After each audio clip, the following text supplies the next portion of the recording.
told my mom, hey mom, I really hate to be poor. I don't like to be poor. I'm going to practice the guitar, practice and practice and practice and practice and practice. And I'm going to travel around the world, and I'm going to make a lot of money, and I'm going to buy the biggest home in town for you. You're not going to be poor, never again. I'm going to buy things for you because I'm going to be rich and famous, and we're going to be happy. And my mom, of course, said, okay. That's why I decided to be a guitar player, because I love the guitar. But I saw the guitar like a bridge, you know, a bridge. I was in the left, so the guitar was a bridge to come to the other side. Connection. Be unhappy, be happy. Be poor, be rich. Be nobody, be somebody. And I start my journey to learn guitar. My dad was totally against the idea. Totally. He used to lock the guitar in the closet. He used to take the guitar, lock it in the closet, and he used to say, you're not going to be a guitar player. Musicians are flaky and broke. You need to go to college. You need to be a doctor. You need to be a urologist. You need to be an engineer. You need to be somebody. Use the music just as a little hobby for your friends. Someday you will get married. How are you going to support your family? I said, Dad, I'm sorry. I'm going to be a guitar player. You like it? You don't like it. I'm sorry. This is what I want. And I started myself when I was a little boy, reaching chords. A, B, C, all this stuff. I used to put some classical guitar players LPs and try to pick that by ear. When I was 12 years old, I recorded my first LP. Still we have it at home, a little LP.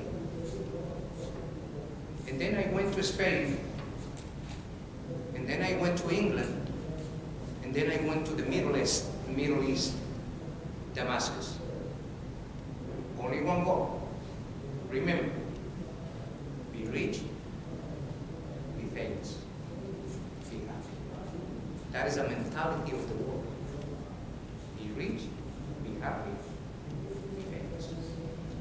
But you see, I'm telling you my experience, and then I'm going to give you my exercises. I played with symphony orchestras. The first time I played with a symphony orchestra was amazing. One night before the concert, I was not able to go to sleep. Tomorrow, I'm playing with the orchestra. I played the Castelnuovo Tedesco. Oh, tomorrow my life gonna change. Tomorrow is gonna be the best day of my life. Tomorrow, I can't wait tomorrow. The next day, play the concert, beautiful concert. And then, at the end of the concert, some people came to the dressing room. Hey, good concert. Everybody went home. Nothing happened. I spent 4 months of my life studying the concert. They went there. And again, came in my life the unhappiness, the research, this kind of wondering. Where is the fountain of my joy? Is the guitar. And I know you came for some guitar practice. I understand that. So first of all, I want to apologize to you if I am offending you or I'm changing the subject. But I have a point. So this is the prelude. I have a point. Why I am sharing my life? I am not selling you nothing, but I want to explain you what is going on. You see, God for me was nothing. I grew up going to church 2 times in the year. Christmas and Easter. I used to mock Christianity. I used to mock, I said, oh, these people are crazy. Yeah, that's such a lie. That's all, this is a lie. 27 years ago, a friend of mine invited me, my agent, the guy in charge of my music business. He, in my birthday, he gave me a little Bible.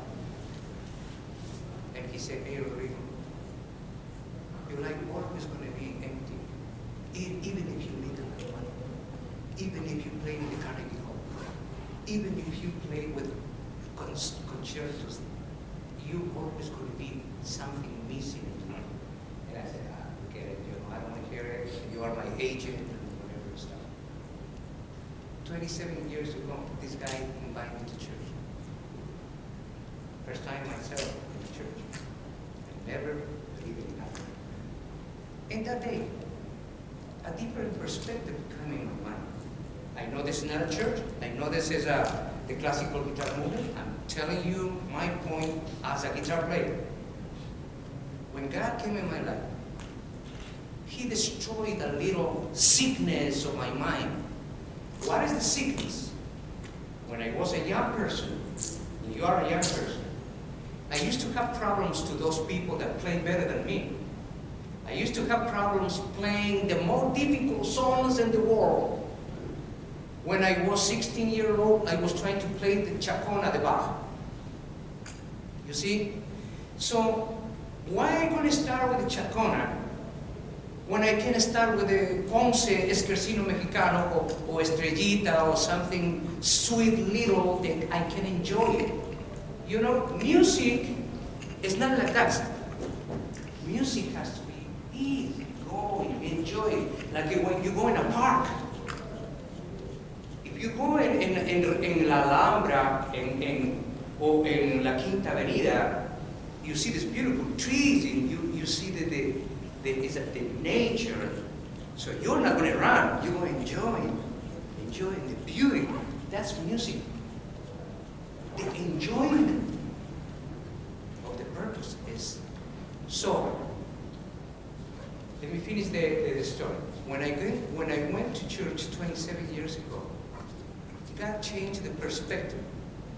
I was trying to be the best. Now I want to give my best. I was trying to play the more accomplished, difficult songs. Now I play easy songs. The key is not to play these difficult monster songs. The key is to play something you can avoid. If you're a virtuoso, well, go ahead and do it. But play easy. Play with no pressure. Play with enjoyment. Don't play with competition. It's always going to be somebody better than you. It's always, unfortunately, I'm sorry to say that, always going to be something better than you. So when I have this change, the God changing my priorities, my playing became easy. Yesterday I played here.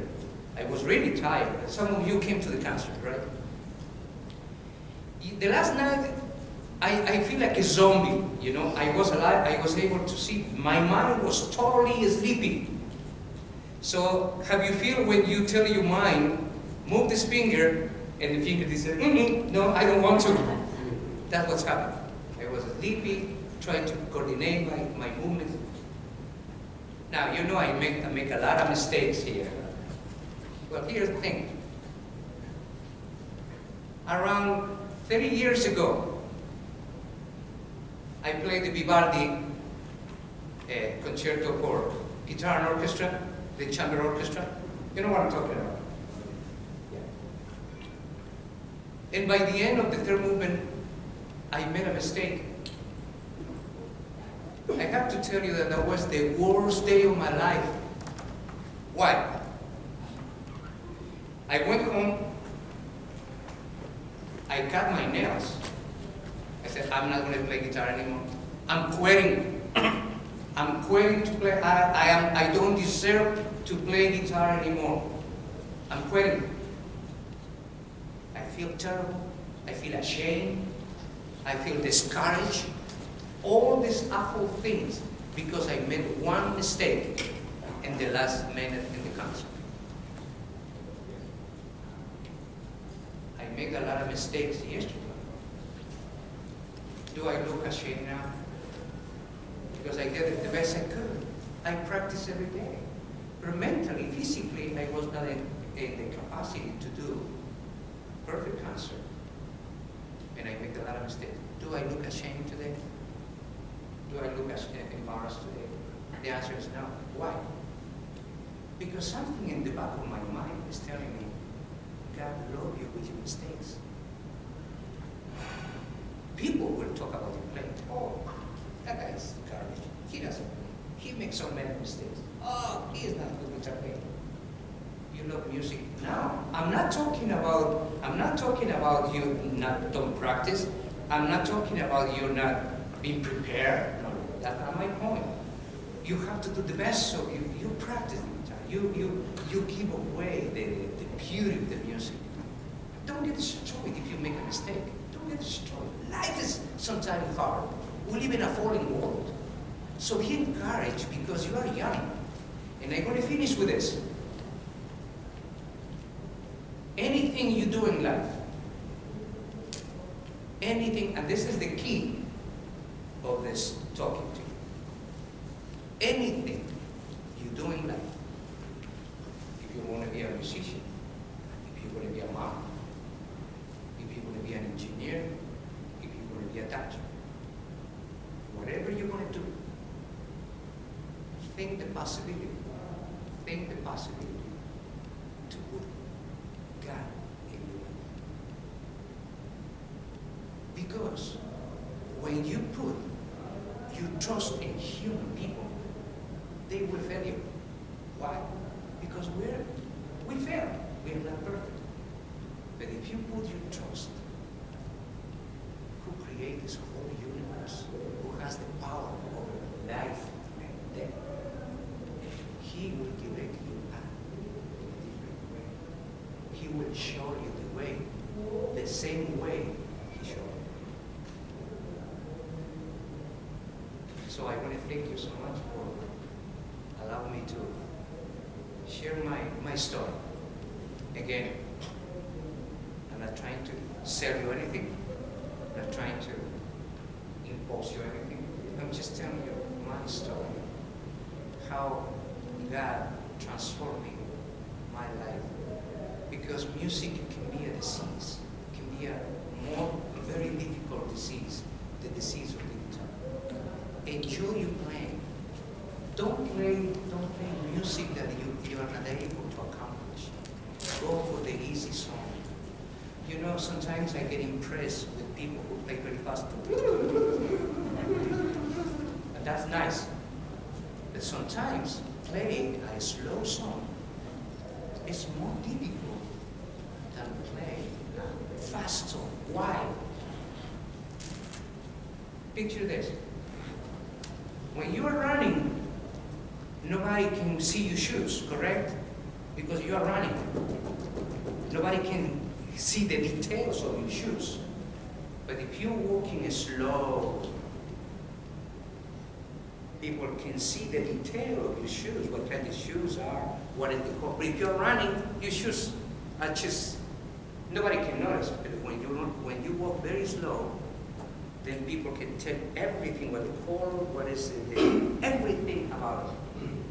So when you play a slow song, a slow motion song, then you have to express. Then you have to suffer. Then you have to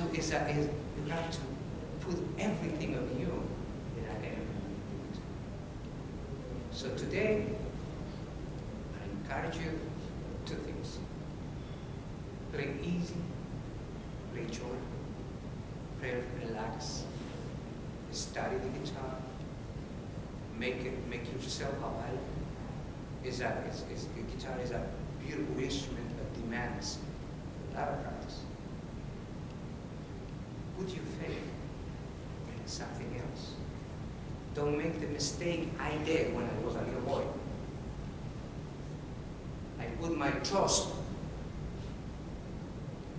I put my trust in this.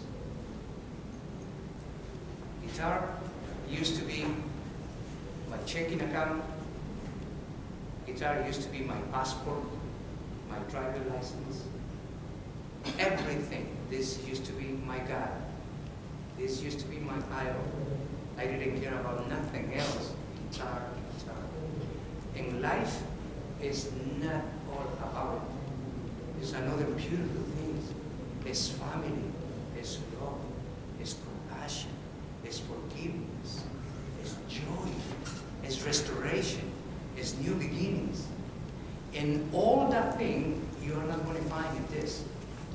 All that thing that I just mentioned, you're going to find in somebody else.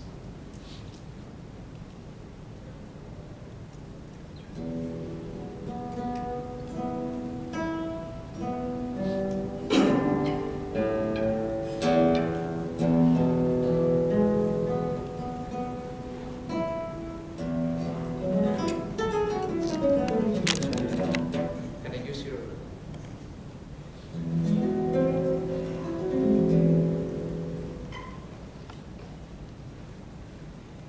I'm going to play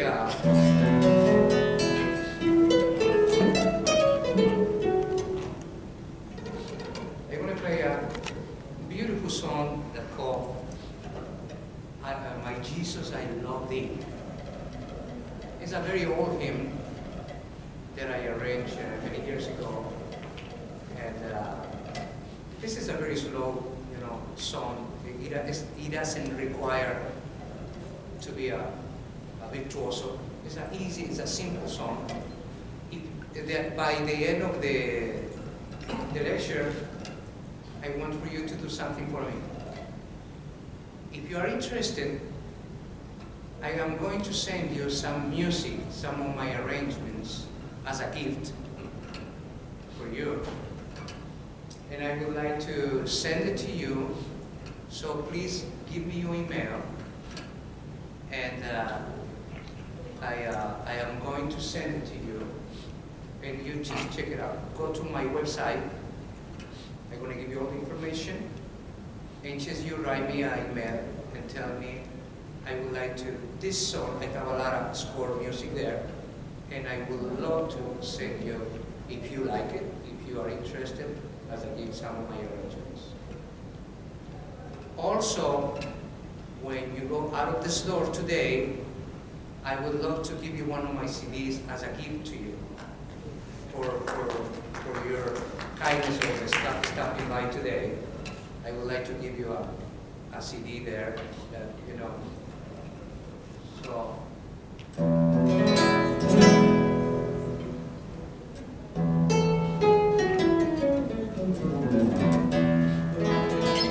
It's hard for me to play in the morning.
One of the songs that I read that I can tell you if you're interested, I can give you.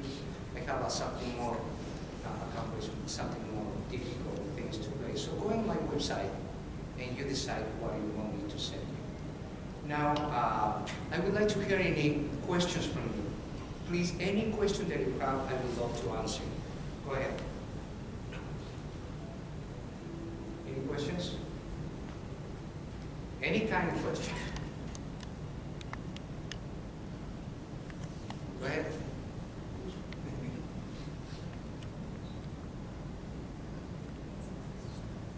Since you don't I would like to ask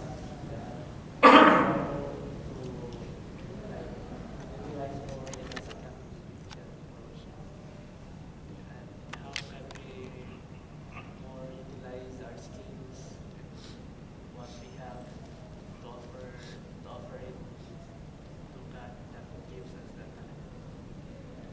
You know,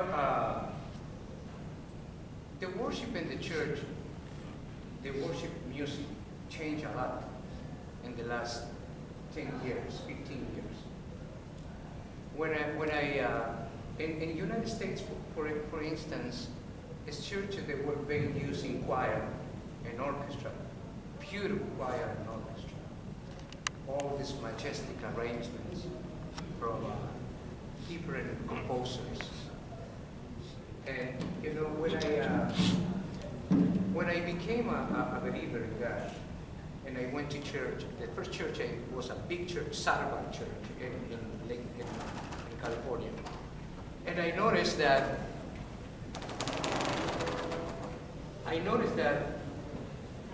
the oh wow, the whole town clean. I'm sorry, they got lost. So I have to prepare. Yeah. We have to make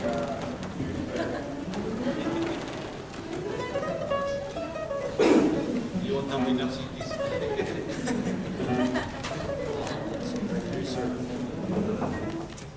How long we have left?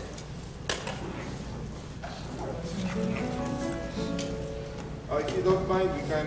We still have 30 minutes. We can extend 30 minutes. How much? 30 minutes. We have 30 minutes. 30 minutes. Yeah, is that okay with you? Yeah. Okay.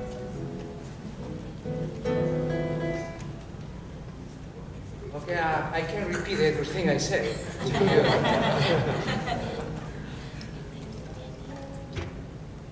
Well, I was telling to the first group, I was sharing a little about where I come from and how I started to play the guitar. So you want to have to hear it again, I'm sorry. I was born in Quito, Ecuador, South America, coming from a very musical family. My uncle is 95 years old, and he is a guitar player. So I come from a musical family. My father never liked the idea for me to be a guitar player.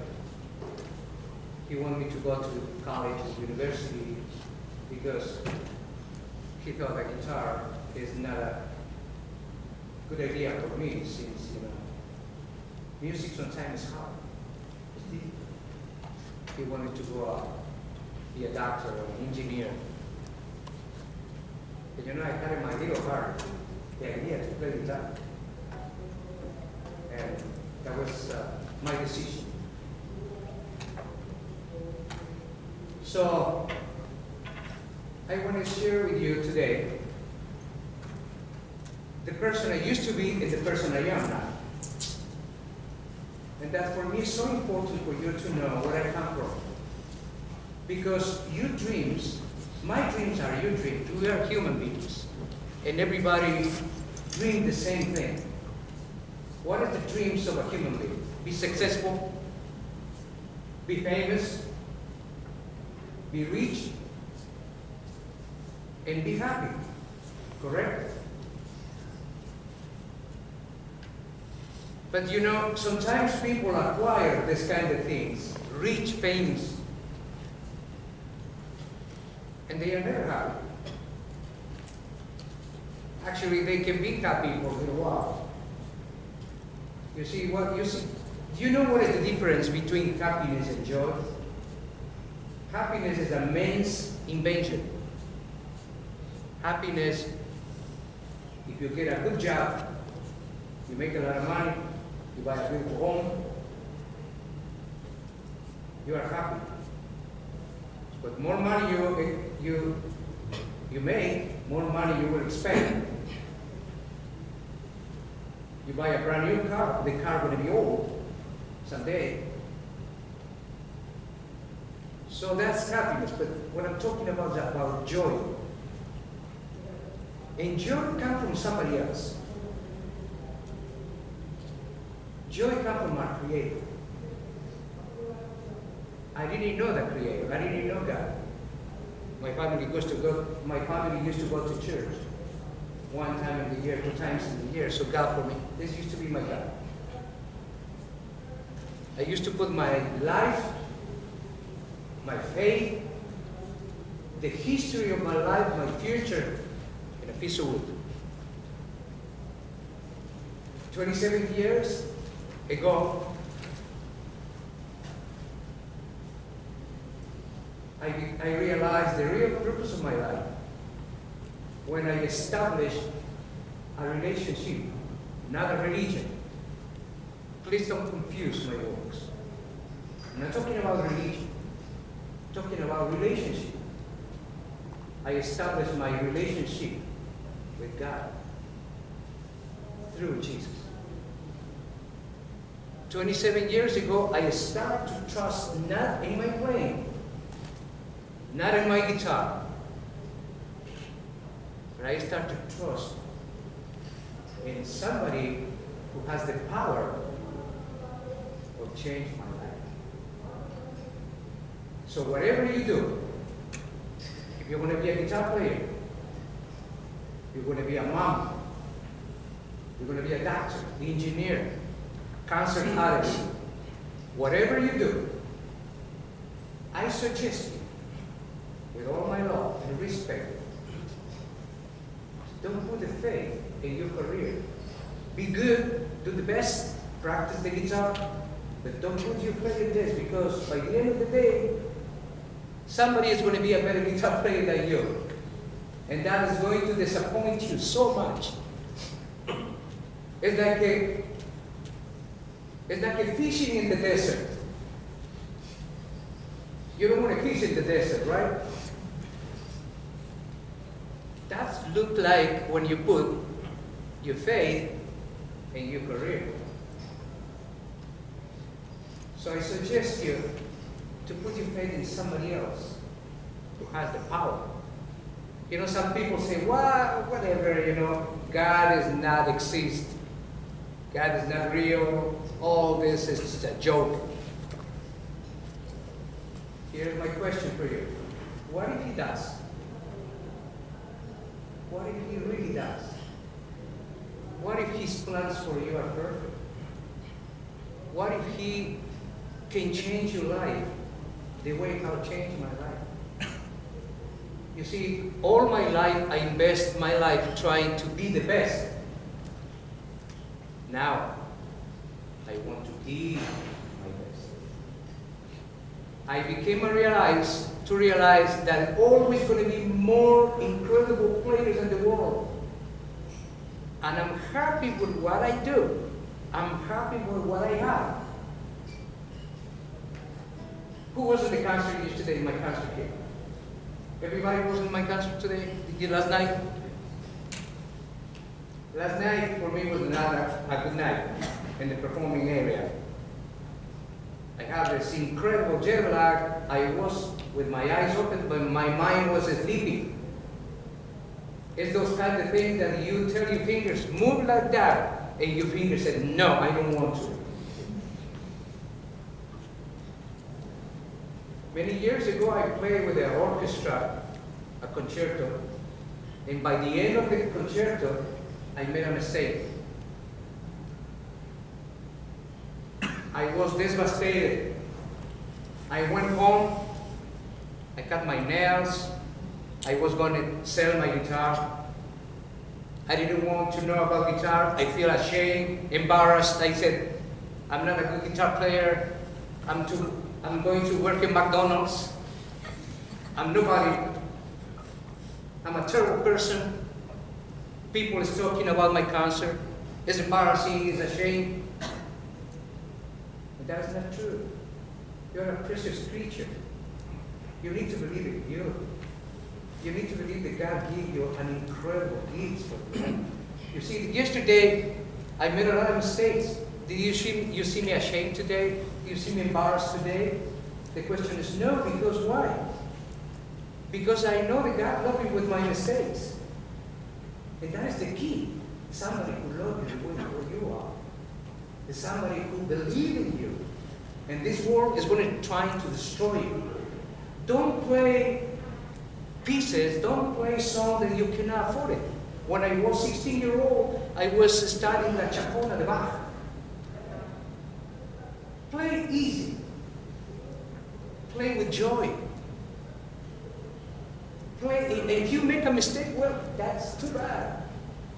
If people think you're nobody in the guitar, if people think you're just a lousy guitar player, well, then you know the power of you. You know you can play a beautiful guitar. Play with joy. Don't play difficult things. Play simple songs. Sometimes play slow songs is more difficult than playing fast songs, correct? Are you agree with that? Why? Because in the very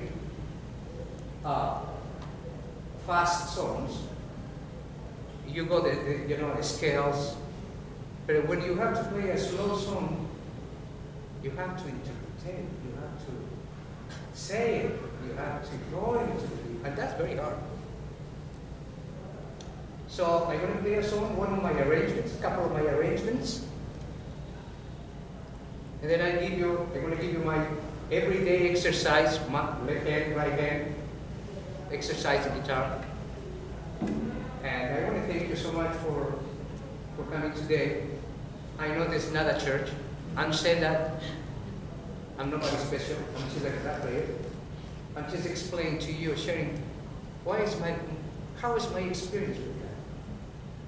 God changed my life. God can change your life. All you have to do is be alive. It's free. Jesus died on the cross for you 2,000 years ago. And it's free. You guys have any question? We'd love to answer any question you have. Oh, you told me about the worship, and the worship and the guitar in the worship is kind of different because changed the last 10 years.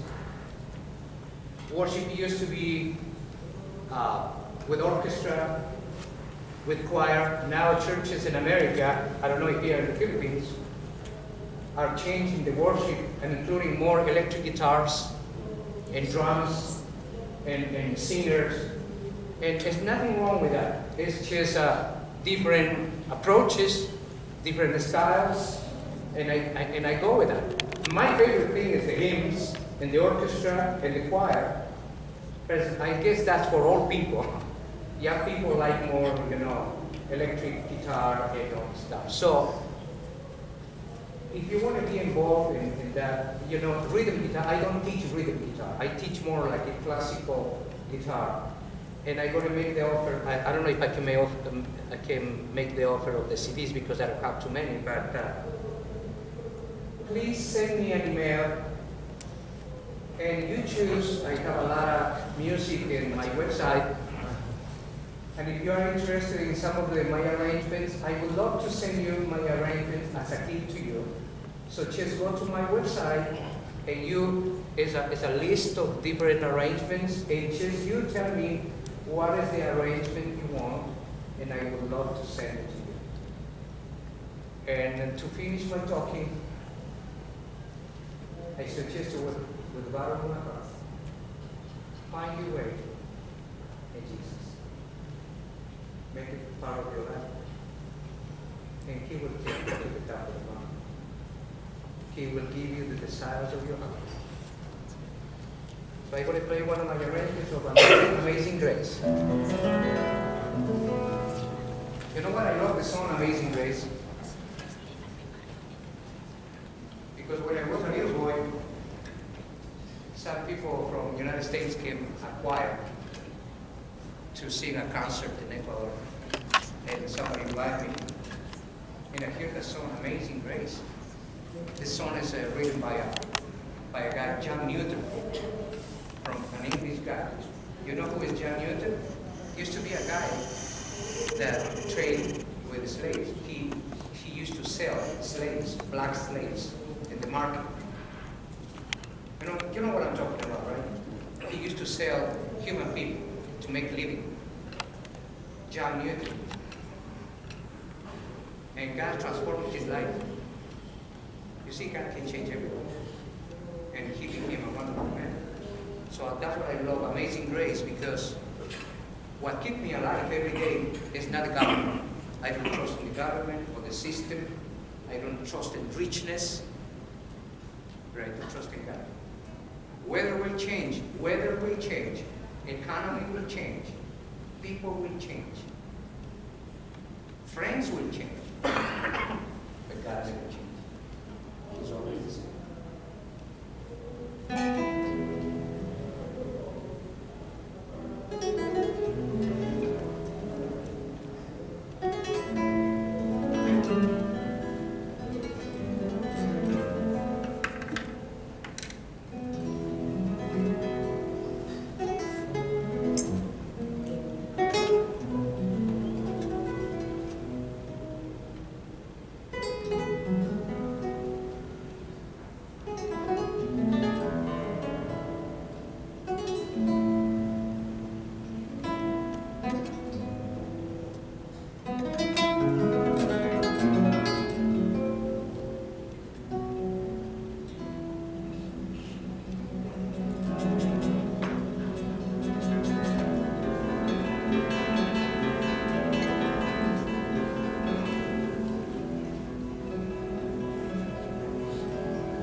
in an easy way, in a more simplified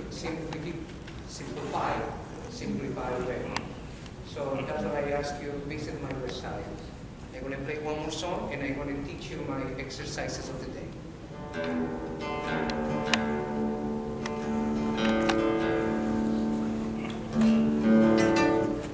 This song, the name of the song is What an Amazing God. And I play with the 6th and D. And again, you know, my arrangements are like a middle level.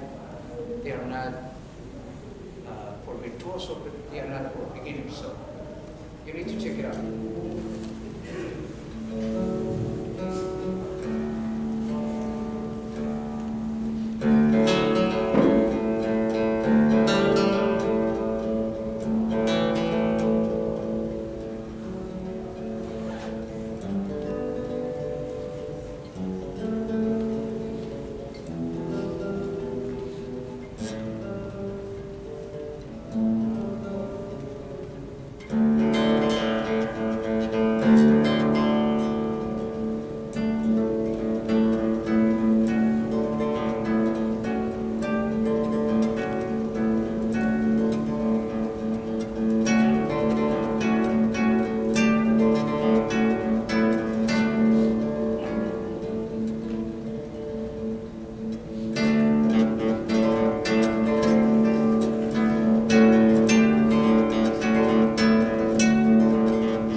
So much.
Time to start.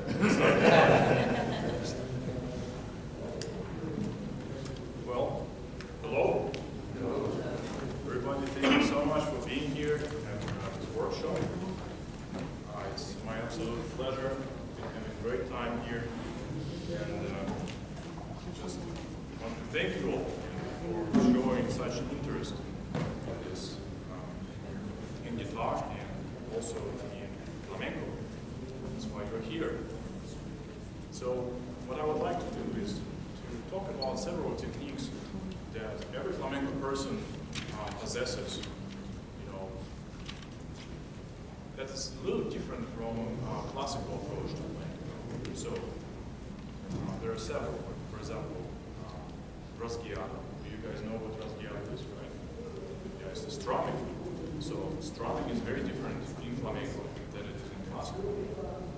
Then I would like to talk a little bit about scales, fast scales, and how to sound more percussive, with more attack as you play.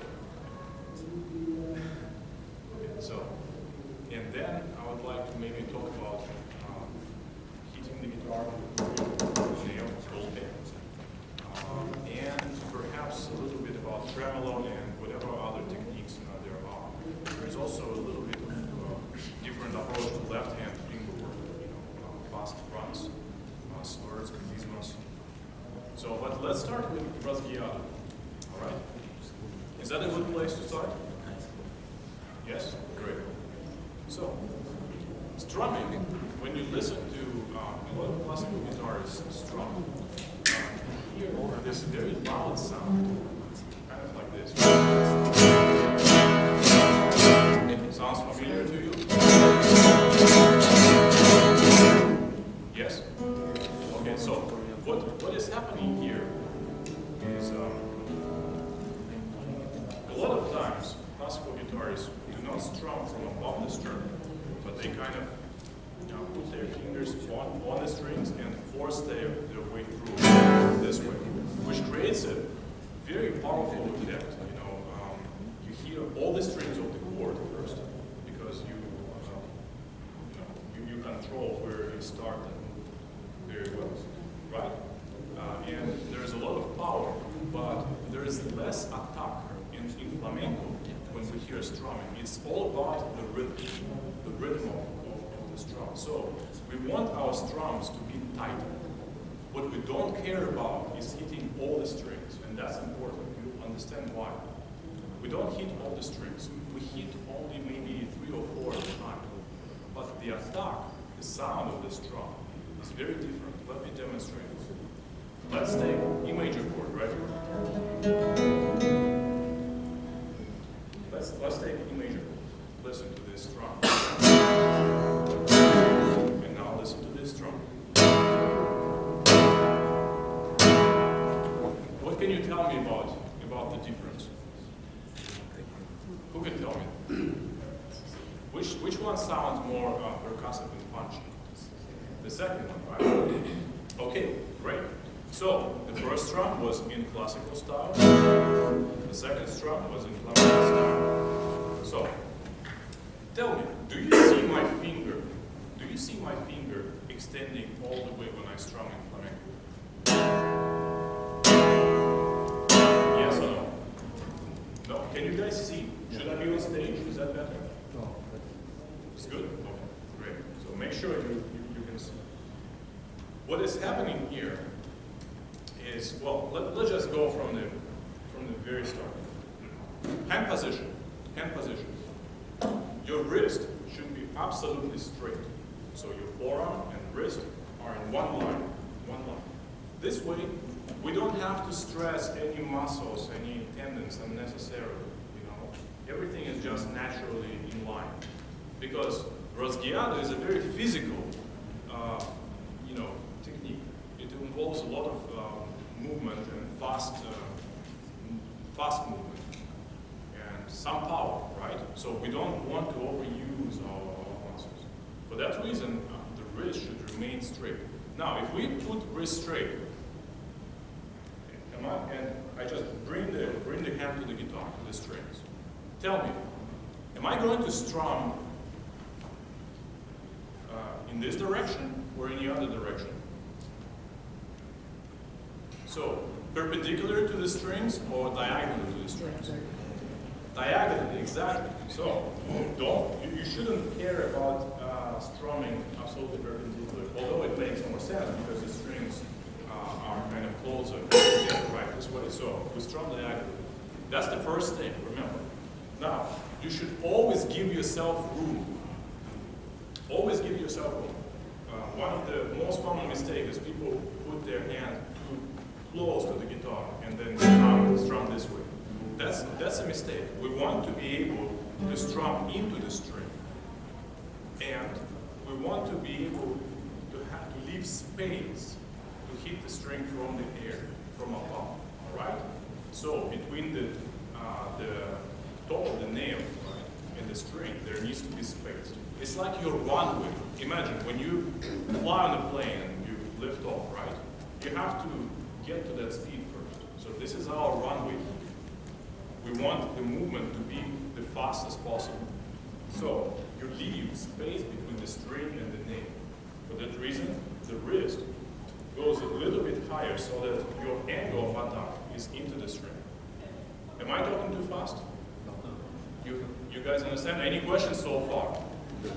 So, see, wrist straight, but also a little bit higher, right? So you strum into the string. Now, when you actually get to the strumming, it's a light flick from the thumb. So the index finger is on the last joint, so below the last knuckle of the thumb, here, right here. Do you guys all see? Over here. So then you apply light tension. So on the thumb, right? So this prevents, the thumb is now preventing me from releasing out. So at the end, you just let it slip and hit the strings. And as soon as it starts moving, there is no power in it, right? No power. So you apply a little bit of tension and then let it slip, there's no power. So you're actually relaxing into the movement rather than carrying it with a lot of power, all right? That's a very different concept from classical strumming, because we never encounter resistance in the strings. All the work is done before you move. And once you let your fingers fly, they have no power. The gravity just takes care of the strum. Does that make sense? Okay, great. Now look. When we strum, we want to hit the strings just about evenly. In order for us to do that, we have to make the movement not be a circle, but a straight line as much as possible. Does that make sense? Right? Because we want the intensity to be the same across all the strings. How can we do that? Let's think. If we just release our fingers, if we go out this way, what kind of line are we drawing? It's like a half circle, right? Half circle, let's say. Okay. So we want that line to be straight. Now, what is the knuckle that could compensate for the unfolding, this unfolding? What other knuckle do we have? A large knuckle, right? Whatever goes down here, you pick up with this knuckle. Look, see? I put the fingers on the tap plate and maintain contact. Look, I'm unfolding my fingers. Do you see what knuckle starts to move? Which knuckle? Which knuckle starts to move? Large. It's right here. It's the large knuckle. Because it has to compensate for whatever we get to the length, right? You understand that? So, that means that the strumming needs to be initiated with the large knuckle. So we strum from the large knuckle first. And we do not need to unfold the fingers, to extend the fingers completely. Why? Because if we go this way, we are going to lift up before we unfold. We're going to be off the strings, right? We're strumming this way. So this knuckle is going to pick up the fingers, lift the fingers before we get through the whole chord. Do you hear the first string? You don't hear it, right? Because I'm already off the string. And you see how I'm not unfolding it.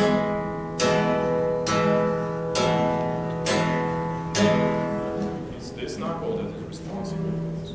Now, you guys have guitars? Would you like to try? So, first things first. First things first. Can you hear me everywhere? Do I need to speak up more? Would it be best if you get on the riser? I don't know, I So asked. everybody can see? Yeah? Yeah. Yeah, I think so. Very good. Thank you. Nastarovia, comrade. Здоровья, камрад. Perfect.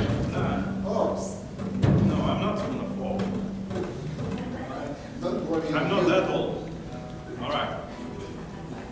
See it? Okay, so watch. First things first. Straight forearm and wrist. So we relax this way. We bring the whole thing to the guitar. Relax. Now the thumb is resting on the 6th string. That doesn't mean that you need to put weight. You just rest there, right? Rest. The wrist is pretty high in relation to the guitar. You see this? Can you all assume that position? Not too bent, but not too flat either. Kind of about this position. All right, great. Now, put the index finger below the knuckle, the last knuckle of the thumb, right here. You feel that your knuckle is stopping the finger from unfolding, right? Okay. Now, let's put a little bit of power to the finger, but just a little, tiny bit. And now, let's release the finger from the last, from the large knuckle here. Boom. This way. Right. Okay. So begin. Put it underneath the knuckle. Okay. And release it to the string. Okay. Make sure that you don't unfold the finger. Let's try again. Just open strings, please. Open strings. And yeah.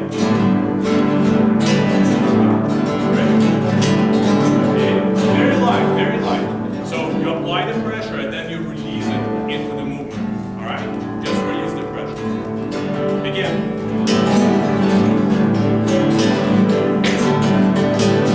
Okay. Very good.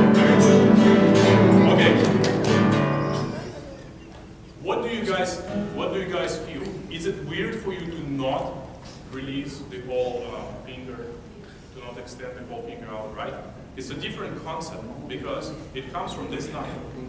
In order for you to feel what it takes to do that movement correctly, you might want to consider just tapping lightly on the guitar because you don't want to scratch the surface of the instrument, right?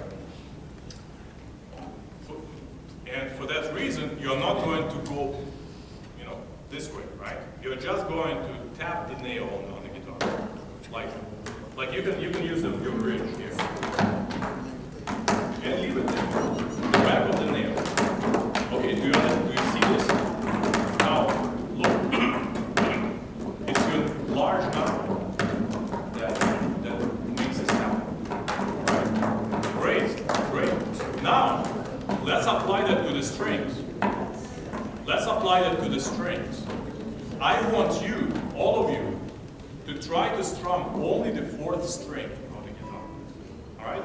It might be an impossible task, so I'm just warning you. All right? So just the 4th string, nothing else. Are you ready? Okay, let's do it.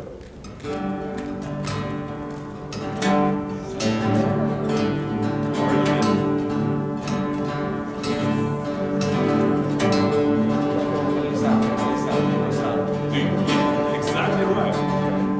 Do you guys see what I mean? You don't need the whole movement of the finger extending all the way be sound. Now this is going to be a tight sound. Now let's try adding one more string to it. You strum the fourth. Now let's strum the third as well, together with the fourth. So 2 strings, all right? Slightly larger move.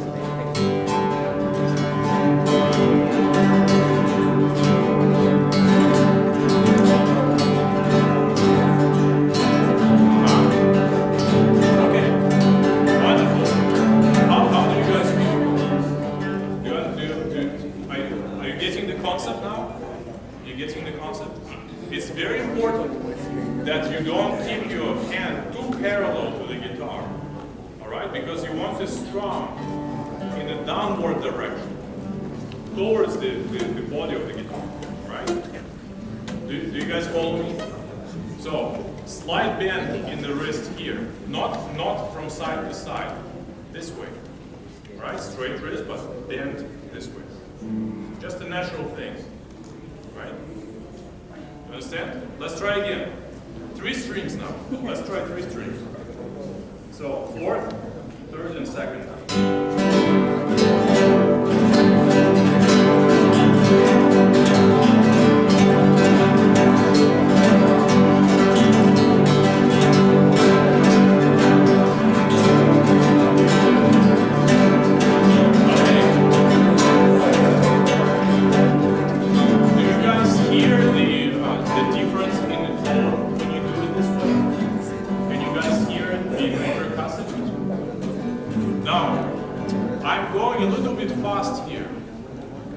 Getting through this quickly. Are there any questions? Because I don't want you to leave the room without understanding the concept completely. Are there any questions? Is there anything that you didn't understand correctly? How do we know that we're tense? How do we know when we're relaxed? How do we check ourselves? Wow, that's a great question. I think it's all about playing around with this. It's all about optimizing your movement. And there shouldn't be any tension in your knuckle that will whiten it. So if you look in the mirror and you see a white knuckle, that means too much tension. And if you see just regular, color on the knuckle, that means no tension. But it's when you strum, when you move the finger, that's when you should have no tension. All right? That's the time to not have tension. Before you strum, there could be a little bit of power, so there has to be a little bit of tension. But once you start strumming, that's it. No tension. You guys understand this? So let the gravity take care of the movement, the rest. Okay. So who can? Yes, please. Okay, great question. Which side of the fingernail hits the strings? It is slightly past the center and towards the pinky. Slightly past the center and towards the pinky. All right? Okay, great. Great. So, are we clear about the index finger strum down? Yes? Okay, what about strumming up? Okay, guys, attention please. What about strumming up? This was the down strum. What do you see that potentially could happen on the way up when you strum? Yes. Yes, it's lighter, but there could be some danger, potential danger there. When we strum up with the beat, what would happen? We could get stuck in the strings, right? We could get stuck in the strings if you don't know how to do it.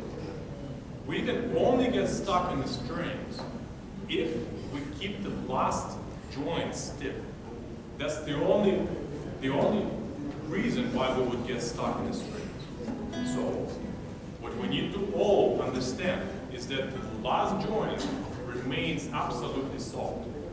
And if your finger can bend backwards at the tip, that would be a definite plus for you. Alright? So keep it so loose that it can bend backwards. Just go backwards a little bit, right? So look, when we strum,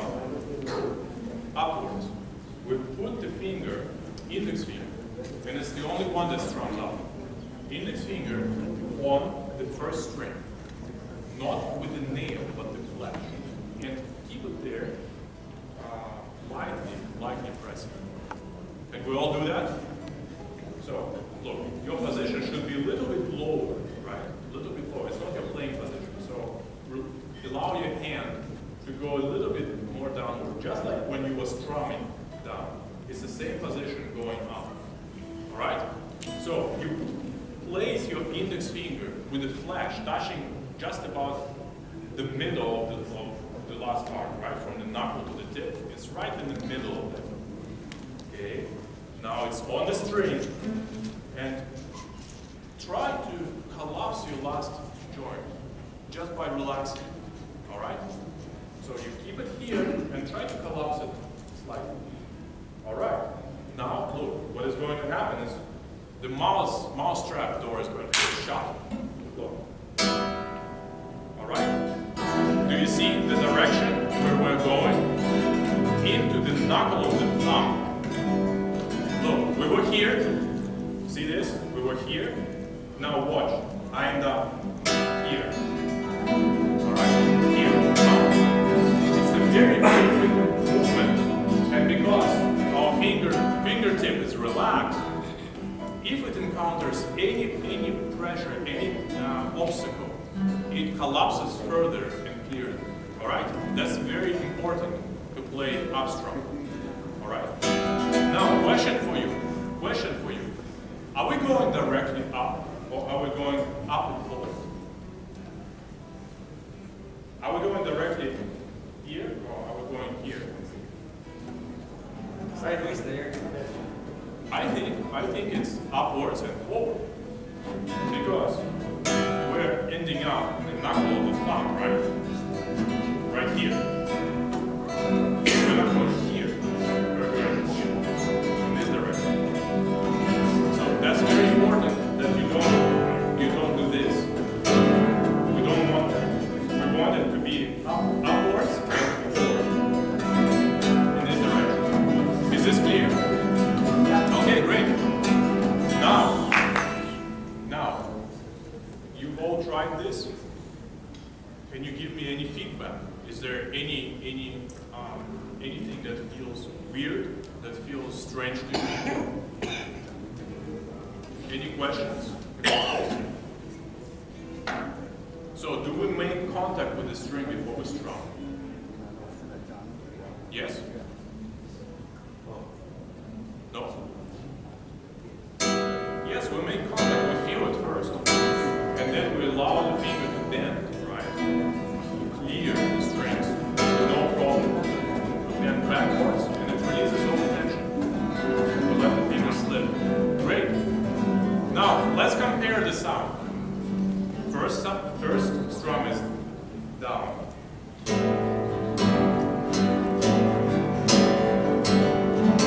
What can you tell about this drum versus this drum? Listen.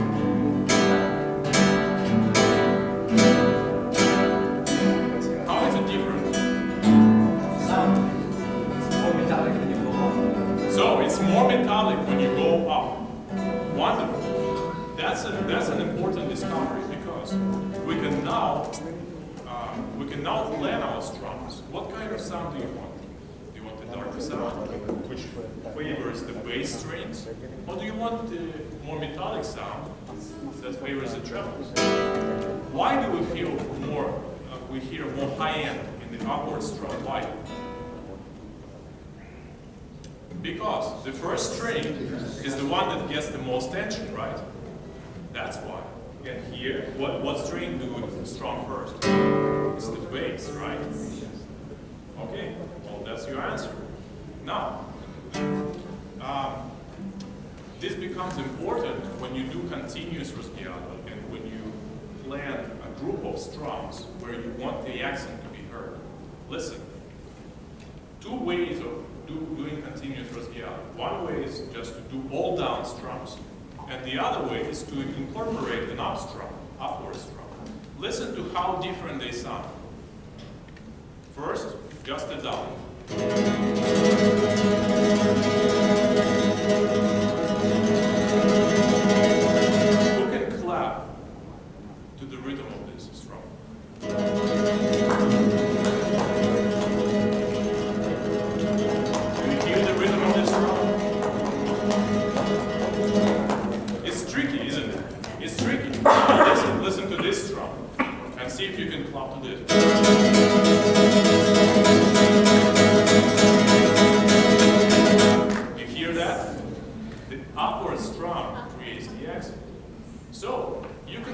ahead and put that upward strum as the accent of your rasguiado.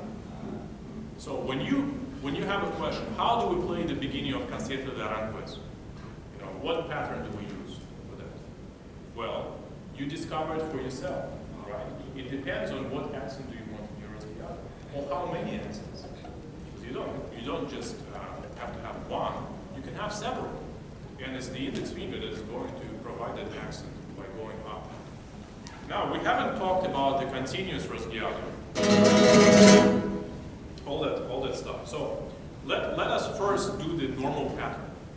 So the normal pattern in rasguiado is this: pinky, ring, middle, index. So again, pinky, ring, middle, index. So for that we need a little more theory. Not theory, but explanation. So what is the position of your wrist when we bring it to the strings? Who can tell me? Is it straight or bent? Straight, right? Straight. Great. And the thumb is on which string? Sixth string. Exactly that. Now, there is one more trick to playing a full cycle of rasguiado, right? There's one more trick. What can you tell me about the difference between the pinky and the middle finger? Huge difference, right? Pinky is small, middle is the longest. So, if we put our hand just parallel to the guitar, which finger is going to probably get stuck in the strings and which finger is probably going to miss? Pinky is going to miss, right? And middle finger is going to get stuck. We don't want that. We want to compensate for the finger length difference by turning our hand clockwise. Yeah, tilting clockwise, all right? It's like, imagine you're opening the doorknob. This. It's that movement. So we bring the pinky knuckle closer to the guitar, so it has an advantage over the middle finger. And the index finger knuckle is going to go higher. You understand that? So, look, it's much better. This, and here, much more even. So, it's not only that you keep the hand straight, but it's also tilted on the side slightly. Alright? Okay, great. Now, let's talk about how to hold the fingers. How do you make a fist? This way, right? Make a fist. Now, let's release. Let's lift the fingers slightly away from the thumb, from the palm. All right. So you make a fist first, and then lift the fingers slightly higher, so that there is a space where you could put one finger here and press, touch it with the fingers and the thumb and the palm. All right. So one finger. So that's your position. Your fingers should be together and should make contact with the tilt. This way. Okay? That's your starting position. Now from this position, you're going pinky, ring, middle, index. And as you move, you extend one finger at a time, making sure that you don't extend the fingers all the way out. That as soon as they make their strum, they're lifted but not extended. Does that make sense? Make sense? Okay, great. Let's do it again. And observe my hand as you do it too. So, position, here, thumb. Let's go. Pinky, ring, middle, index. Okay, great. Did you notice one finger that wasn't following the rules? The pinky. The pinky was extending all the way. Why is that? It's short. It lacks the mass, right? It lacks the mass. There is another reason why you want more movement from the pinky. And that is, some people can do it, some people can't. I can't do it. I can't extend my ring finger without pinky being out. It just doesn't work. So, I want the pinky to open up the door for the movement of the ring finger. Does that make sense? Once you extend it, it's easy for the pinky to join, right? But if you don't extend it, it's just harder to move, right? So that's that. Any questions about this? Any questions? Okay, so we keep it light. Let's do it several times. Pinky, ring, middle, index in this time. One, so ready, and pinky, ring, middle, index. And again, and pinky, ring, middle, index. And again, and pinky, ring, middle, index. Make sure that you strum into the guitar and put your tilted. Ready? And pinky, ring, middle, index. Okay, so this needs to be closer than pinky, ring, middle, index. Pinky, ring, middle, index. Keep everything else here as a group. So you're holding this group with the thumb. The thumb controls it. Alright? This prevents your fingers from coming apart. Okay, and again. Pinky, ring, middle, index. Okay, great. Practice that. And practice individual strums. This should help you understand the concept better. And whatever you do not go for speed and power. Do not practice this because it's not going to give you results. You should go slow or even slower. You understand? So, and practice individual also. Wonderful. So, suppose you want more power. How do we achieve more power in our single strum? How do we achieve more power? What can we use? Because for index finger is easy because you just more power on the thumb. But the other fingers don't have that advantage of having the index finger, right? I mean the thumb to support. So what can we do? Good question. Good question, right? There is an answer. What's the answer? The answer is use friction between the fingers. And for that, you need to create a kind of ladder or step kind of structure.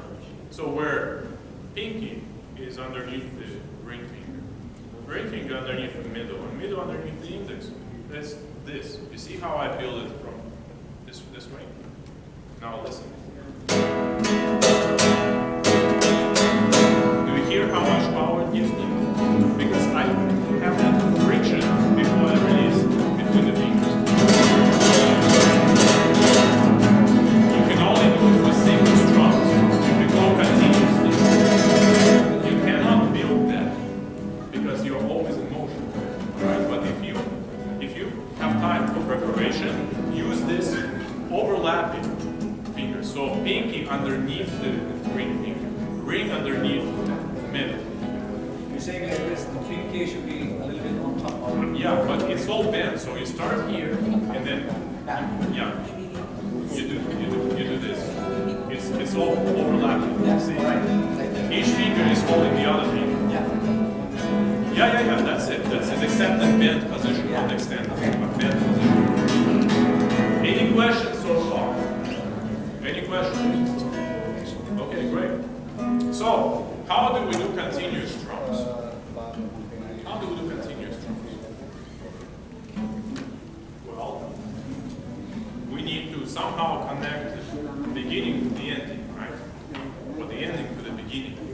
So the easiest way to do that is to incorporate the upward strum, because then one finger is already going into the opposite direction. Which finger is it?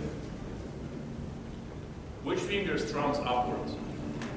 The index, right? The index. So suppose you want to connect our natural regular rosgiato with the upward strum. So it's 1, 2, 3, 4 down and then up. Let's try that. So down, pinky, ring, middle, index, and then index up. Like 1, 2, 3, 4, 5. Okay, ready? Pinky, ring, middle, index. Okay, great. That's 1, 2, 3, 4, 5. Again, and 1, 2, 3, 4, 5. Excellent. So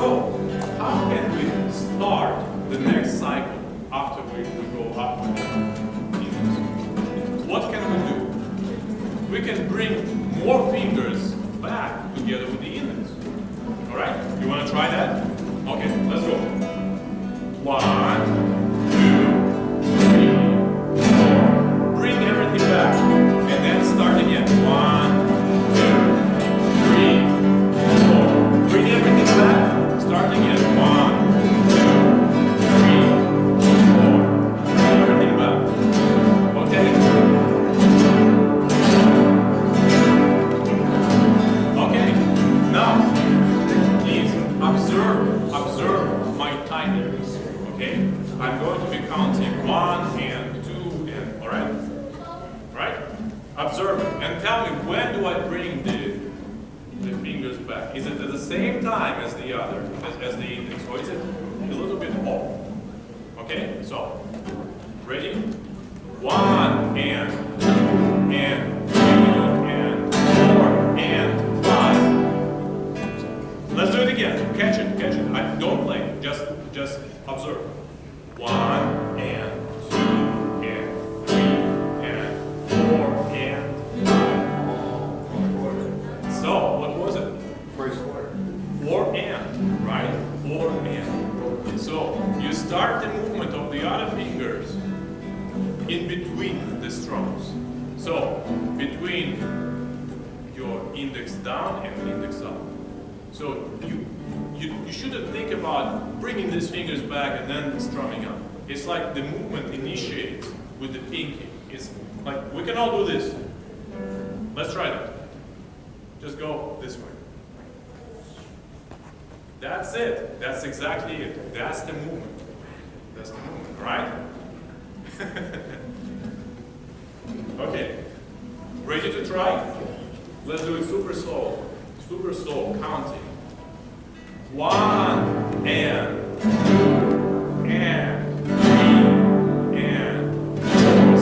Start bringing back. 5. Again. 1 and 2 and 3 and 4 and 5. All right? You're getting it? Getting the timing of it? It starts on 4 and. Now, you just string them together and it becomes this.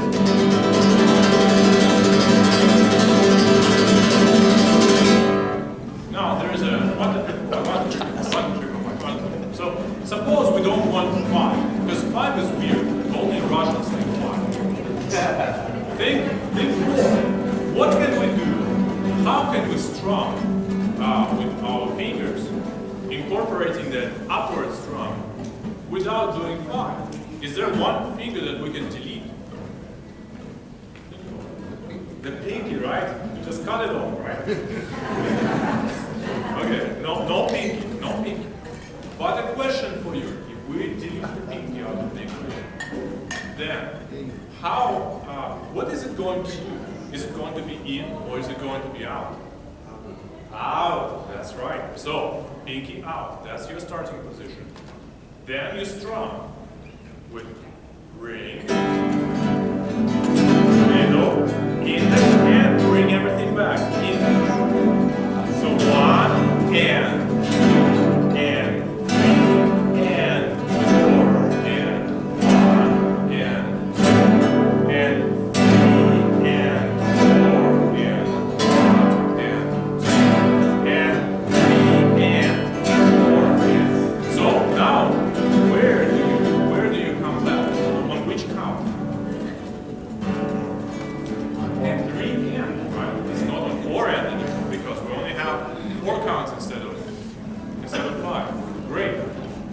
Now, if we do it this way, 1, 2, 3, 4, 3, 4, 3, 4, 3, 4. Do you like that accent?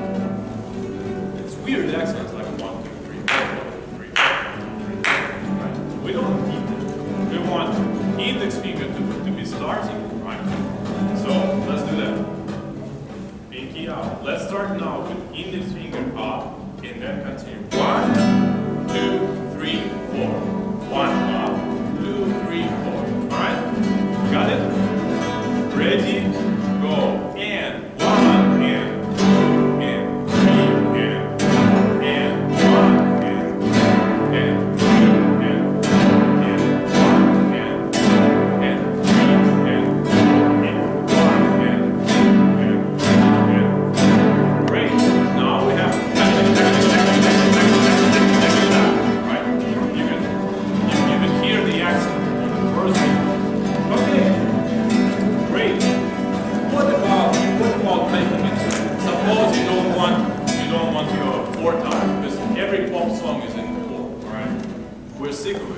don't want music to be in 4/8.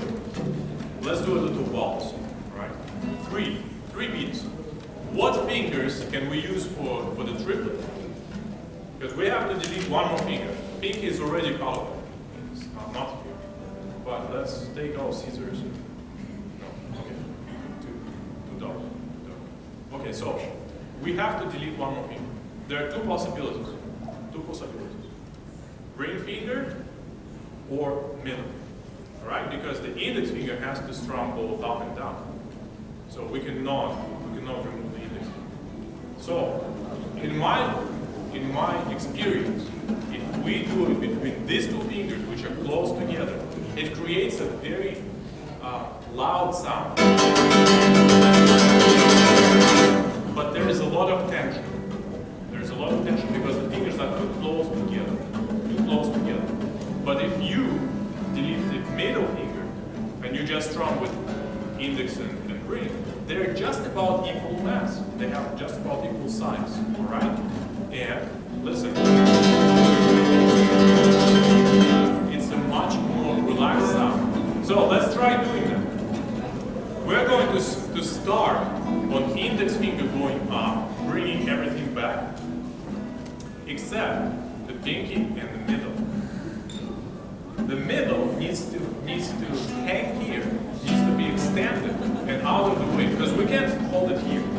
It doesn't make sense. It has to be here, because we want the other fingers to feel like they're joining rather than going away from the middle, okay? Because it will create more speed in the strum. So the middle and the pinky are both extended. Let's try. So index up, 1, now ring down, and index down. Now bring back the ring, index up, ring, index. That's it.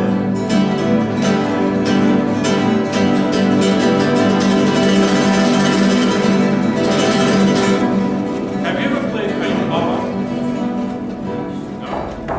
There's a section that allows that calls for harmonics.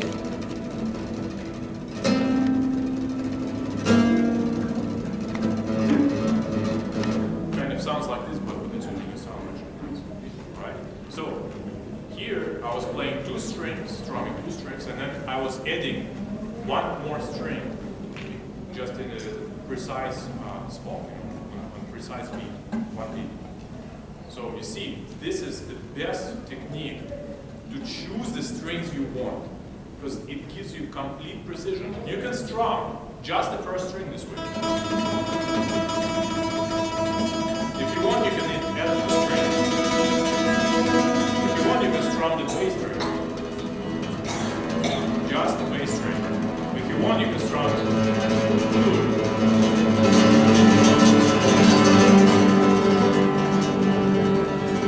Do you see this? What am I doing? I'm moving the hand up or down, and I'm canceling out the strings I don't need with the thumb by placing it there. Alright? So this gives you so much flexibility in your strum. Yes, sir. Question. Yes, sir. When you're strumming the bass, are you planting your thumb on the Great sound question. board? No, I'm not. I'm not planting on the string, but I'm putting my thumb here on the sound because my ankle cannot be downward anymore. Because if I go downward, I'm going to strum more strings. So I want it to be up. Like, instead of this, I want it to be this. And for that, I need to come closer to the guitar, so I just plant my thumb. Good question. Thank you. Any questions so far? Is there anything that we missed? How about that one-way strumming, where you don't create any accents, where it's hard to play, remember?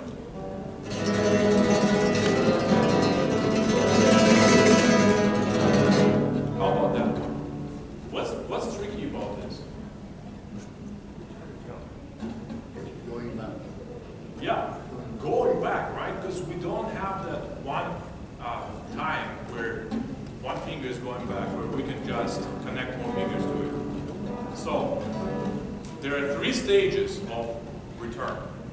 So first of all, just to clear it up, it's all 1, 2, 3, 4 down in succession, fast succession, right? So there are 3 stages to this. Let me just do something quick.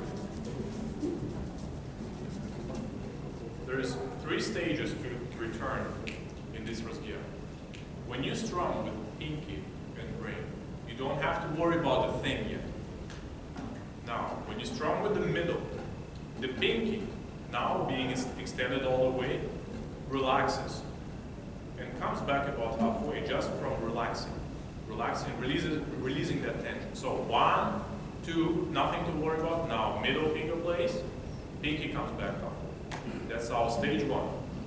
Now look, these fingers are already pretty close to coming back. We allow them all to come back when we strum with index. So that's our stage 2. Now, what is the next finger to play?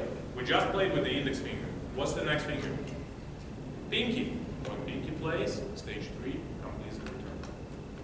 So, again, 1, 2, now stage 1 of return, 3, stage 2, 4, and 1. That's stage 3.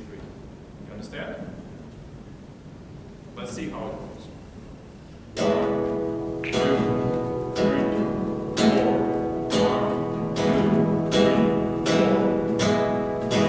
1, 2, 3. 1, 2, 3. 1, 2, 3. 1, 2, 3. You understand this? That's the timing. If we learn how to do that easily, we practice slow, it will become our second nature. We won't struggle. So, any questions about any of these rasguiados? Any other questions? Is there something that you need to refresh or anything? Anything that was too fast that I went over too fast? How many rasguiados have you done through? 4 of them? So we started with just a single strum down. Yeah. Index finger, then we did the upward strum with index. Next we did all 4 down. So that's 3, right? Now we connected one more strum to it, the up strum, so that's 5. That's our 4th rasguiado. Then we did quintuplet, continuous, that's 5. So pinky, ring, middle, index, index. Then we deleted the index, the pinky, so that's our 6, 1, 2, 3, 4, 1, 2, 3, 4 continuous. And then 2 versions of this, right? So there's 7. And that's it. That's it. And this continues, right? So that's a lot of rasguiados already to worry about, right? But if you don't have any questions, let's think about, let's actually do some more. What finger hasn't played at all? The thumb, right? Thumb. The thumb is super important. Super important. Because you can do this. Right? So, in order for us to do this correctly, let's talk about how the thumb strums. The thumb never strums by itself. It always strums in combination with the wrist. But there is one thing that we all need to remember. And listen, this is important. Wrist never initiates the movement. Wrist never initiates the movement. Remember that. The thumb moves first. And the wrist just accommodates the movement. It amplifies it at the end, as needed. You never go this way. You never overuse the wrist. Don't do that. It's the thumb first and then the wrist. Does that make sense? Okay, great. That's an important concept. Don't forget that. Now, how do we hold a pen when we write? Like this, right? Kind of these 2 fingers and the thumb. Right? This, or hold chopsticks, whatever. Well, everybody's different. Hold the pen. Okay, we have this structure. Now, let's take this structure and let's put it on the third string of the guitar. Third string. You see, allowing the wrist to just be straight. Put it on the third string. Okay, feel comfortable? Now, let the hand drop from the wrist this way. So where you just relax it and it just in relaxed position. But don't move the forearm. Don't let it go here. Again, on the third string, this structure is on the third string. Feel it underneath your fingers. Now let the wrist fall down this way. Alright? Now your thumb ended up just below the first string. Do you see that? This is where it rests if you fall. But you have to make sure that you don't start in this position. You see the wrist is too high now. We want it to be absolutely straight. And if you keep it straight, it will end up here. Okay. And then you can assume the right position.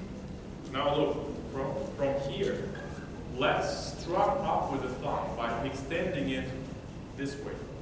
So it was now touching the fingers, right? It was on the fingers. Now let's extend it this way. So it's about, parallel to your wrist. All right? From here, from perpendicular to parallel. Make sense? Let's do it. So we were here. Let's extend the thumb. Okay, great. Now, do you see, if we just extend the thumb, it's going to hit the strings here, this way. So, we don't want that. And to avoid it, we'll move the wrist. Because we're smart. Good. So, but the thumb leads, right? The thumb is the one that is strong. Remember that. That's our first position. Now, do not do anything with the other fingers. They were here. Leave them here. Leave them here. Just move the thumb. Don't extend the other fingers. Because they're gonna strum next. Look. We're here. And now the fingers end up here. Does that make sense? Yeah. Okay, great. Next finger to strum is going to be middle. But there's one trap in here. Most people, when they strum with middle, they turn the thumb back. But that's a mistake. Because the thumb needs to keep in this position. So to avoid that, let's not only strum down with the middle finger, let's actually open up our palm completely, including the thumb. So, and the wrist does not move. The wrist only moves when the thumb moves. The thumb is not going to move on the second strum. It's going to be index finger, the ring finger. The middle, it's in between the, right? So middle finger down, open the wrist. You see the thumb extends a bit further out. 1, 2. That's right. Now from this position, let's just close the thumb and the fingers where they used to be. 1, 2, 3. 1, 2, open, 3, close. So wrist moves now, stays put here, and moves again.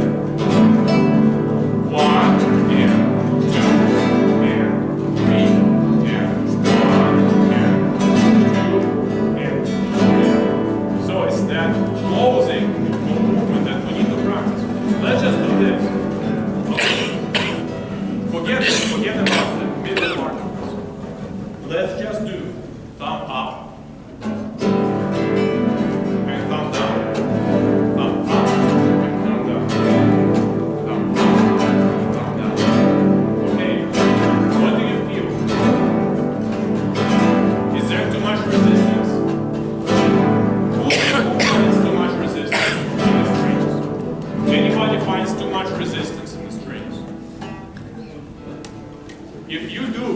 If you do, it's your angle, okay? The angle of the thumb to the string. So, in my case, it's about 34.7 degrees. Just kidding, alright? It's whatever it needs to be because the angle is dictated by the shape and length of your nail, right? If your nail is too long on this side, you might consider having less of an angle, all right? So please experiment and find in which position it's possible for you to go up and down to the top, right? Because you don't want much resistance. You don't want much resistance. So once you practice all these movements and practice slow, no tension. 3. Relax each time. 1. Once you practice that and you start speeding up, the most important thing when you speed up is not to move your wrist out of position. If you find yourself doing this, it's over. You cannot control. The wrist needs to rotate here, this way. Look.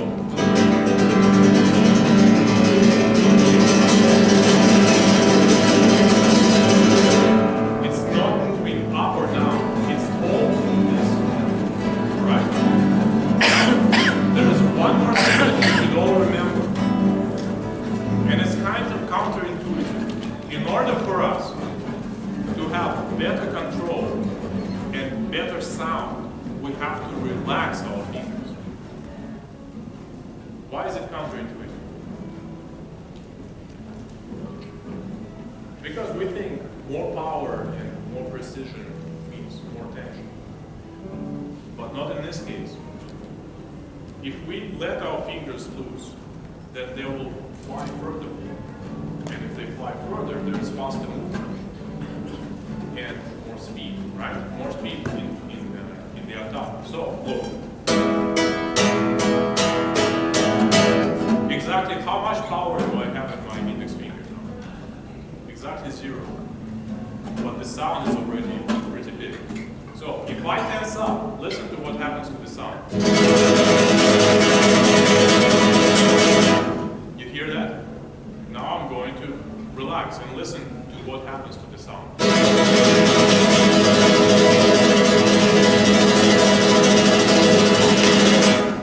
You hear that? That was relaxed at the end. It's much more precise. And it may not have the same, brute power, but it has a lot more precision and a lot more clarity of the rhythm. All right? Does it make sense? Yeah. Wonderful. So, what else would you like to learn? Let's have some goals. Yes? When you play your scales, since you talked about relaxation, I would just want to put it in context. When you pluck a string in a scale of 1 to 10, do you relax after you pluck? For example, if your tension is 8, and then after that you relax to maybe 1, or what's your experience on that? It's a great question, and it's very technical. And I don't think that I can ever be that technical when I play. Because playing is not something robotic, something that you have forever. Because if you think about guitar playing in that way, being just so mechanical and so calculated, then where does the music come in? You shut the door to music. I'm just putting it in context so that it's easier. Well, I don't think it's that precise. Okay. So I can only give you approximation of what I feel. And I think that at slower tempo, I have about complete relaxation after I plug. But at faster tempos, you just don't have time to relax. You don't have time because you're always moving, and that puts stress on your fingers. So the faster you play, the more it feels like you are always on the string, applying pressure. All right? But when you play slowly, then you have time to relax. And relax you should. At any time that you find a split second, try to relax as much as possible. It's your #1 friend in music. All right? And technique is only as good as you can relax. All right? Yes. Okay, wonderful. So, do we need to talk about scales? Yes. Or- Richard, talking about scales when you have the IM or passages, is it for the flamenco, do you really have to rest on the upper string to get that power for the strong, loud song, rather than the free strong of the rest of it? Some people can have amazing tone with free stroke, but in terms of power, it is never going to be the same.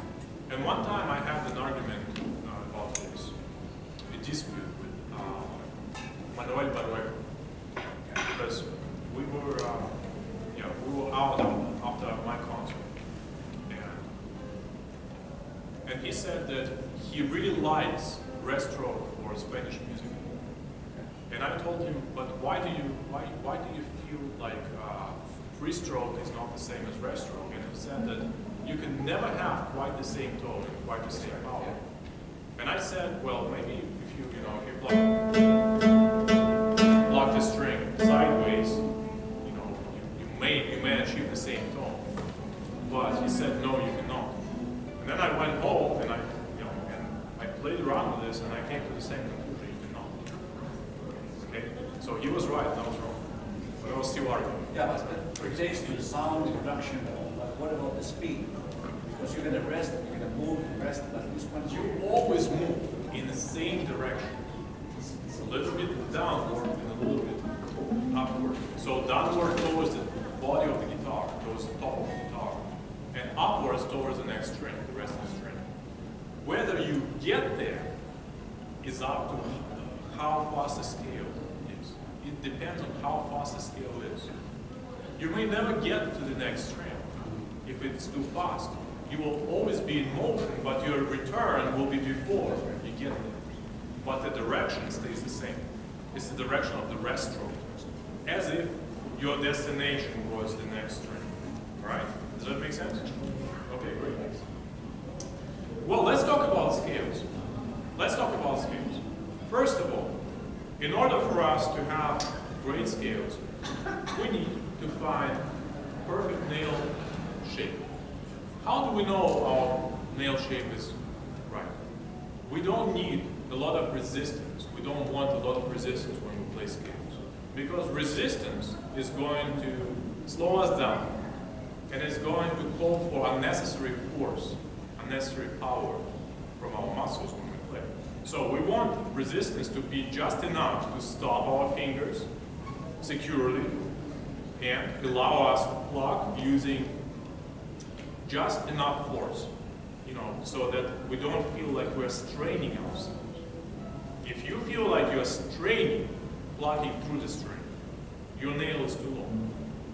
So, second thing is we need both our fingers. If we play with two, so let's say index and middle, we need both nails to be equal. How do we know they're equal? It's not by looking at the nail, because it's more tricky than that. We never have the fingers parallel to each other. There is always a separation here at the knuckle. Because if we have them parallel, that's tension that's keeping them together. But if we relax, our fingers come apart at the middle knuckle. And that creates different angle to the string. So if you just look at your fingernails this way and say, oh, they're the same, that's not what the string sees. Does that make sense? So how do we know what the string sees is correct? Well, my trick is this. You put both fingers on the string at the same time and roll through the string as if you were plucking, but super slow, like 10 times slower. Feeling the resistance change as we roll through it. All right? So we feel like we're closer and closer to the top of the nail, top of the nail.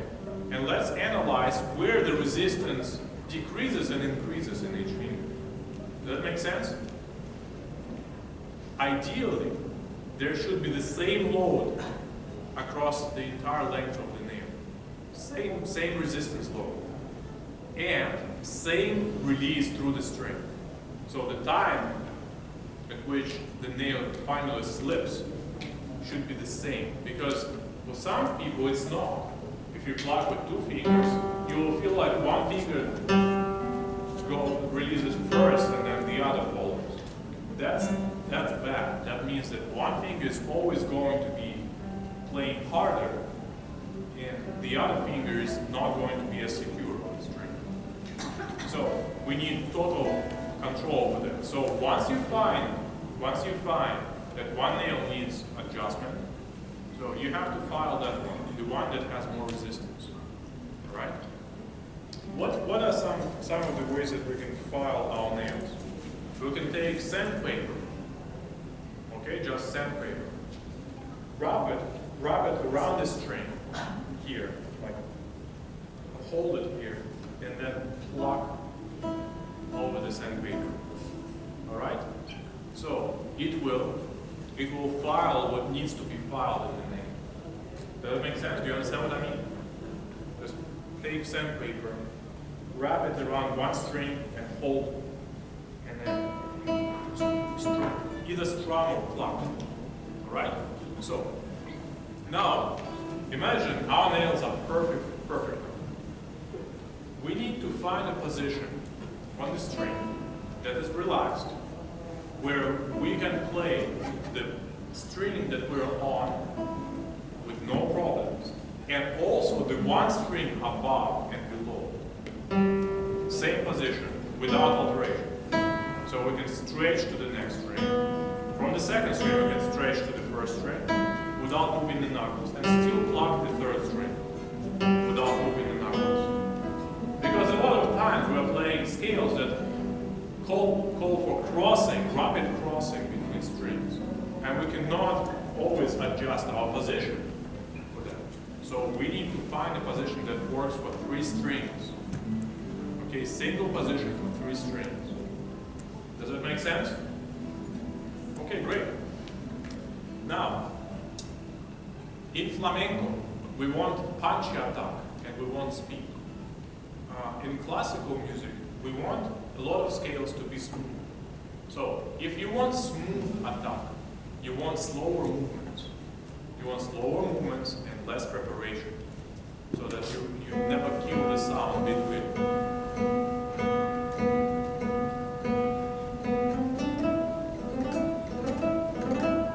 Flamenco player will play. You hear the difference in the sound? It sounds punchier, louder, and more staccato, right? So if you want to develop that technique, that staccato technique, it is all about preparation. It's all about preparation. Suppose you want to play the second string with middle finger. Your initial position should be middle finger on the second string is about to play, and the index finger on the third string. All right? Not in the air, just on the third string. Now, we are going to play with middle finger, and as soon as we start moving to get through the string, the index finger will start its journey to the second string. So, we're going to exchange positions. The middle finger, after it plucks, will stop on the third string, and the index finger will stop on the second string. You understand? So, we want to mute the next note as soon as possible. As soon as possible. Listen. Do you hear how short it is?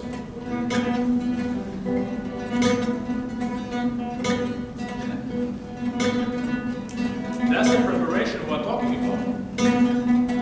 Okay, now, as we do that, if we think the shortest possible time to the next string, so the index finger has to get there as fast as possible, as quickly as possible, this will trick our brain into finding the best path to that string, so that we can clear it, so we don't need to hit it with the back of the nail, and yet arrive as soon as possible. And it can't be something like this, because we're going to waste time. So it will be super calculated. All right? Our ear is going to get us there. Great. So we do this. Now, who can tell me what should happen at this point? Should we leave some tension on the third string with the middle finger? Or should we transfer the tension to the index finger that is already on the second string prepared?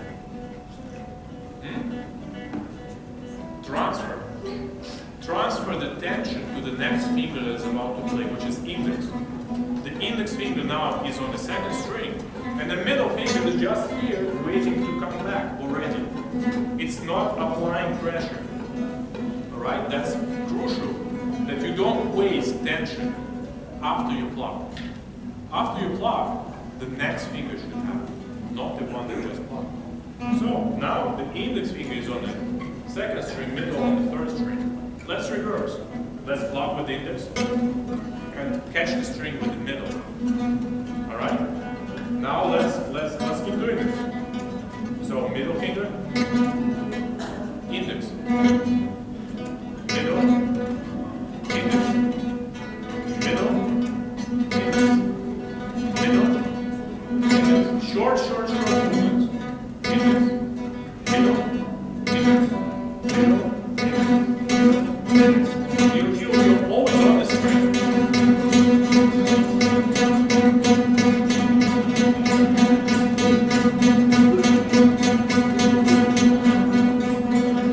After you pluck with one finger, the next finger has the tension. Alright, has the power. Any questions so far? What about hand position? Do you remember what we did to compensate for the finger length in Razgial? Remember that? We tilted the hand. Is there any way that we can tilt the hand to compensate for this? The other way, right? Exactly. And that's exactly what I do. Bringing the middle finger knuckle slightly higher so that we equalize the length of the fingers. Right? So the pinky knuckle goes higher. Alright, great. Now, do you hear how staccato the sound becomes on one string? You hear that, right?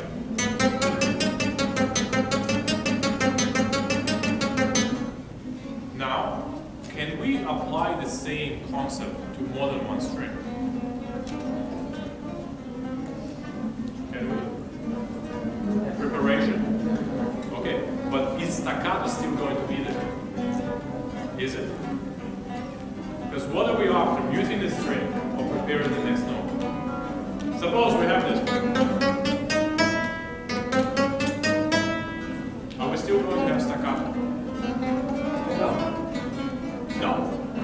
Because as soon as the next note is the next string, you no longer mute the one that you go on.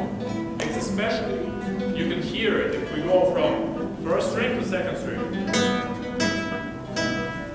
See, I prepared the second string, but the first string rings on. You hear that? So you don't worry about cutting the sound. That's not the point. The point is to be on the next note as soon as possible, as quickly as possible. Suppose we play this. Let's all play this. So B, C, D, E. Let's start with index finger. Index, index, middle, index, middle, index, middle.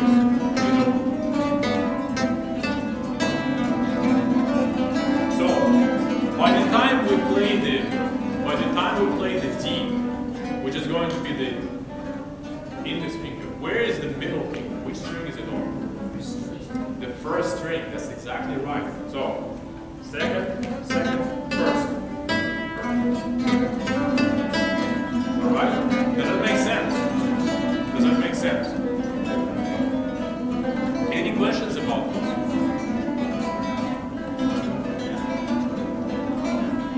No? Okay, this is a great thing to practice because you can practice your speed once you are on the string, a child, a baby, newborn baby can pluck it. But it's getting there, that's the problem, right?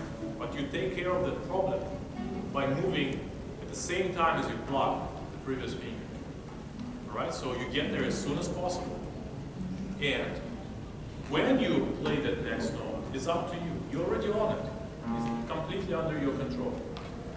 And one great thing about it is the brain already feels security of being prepared. So it makes your fingers relax. It makes your fingers relax because when you're prepared, you don't have to worry about the thing and you can relax better.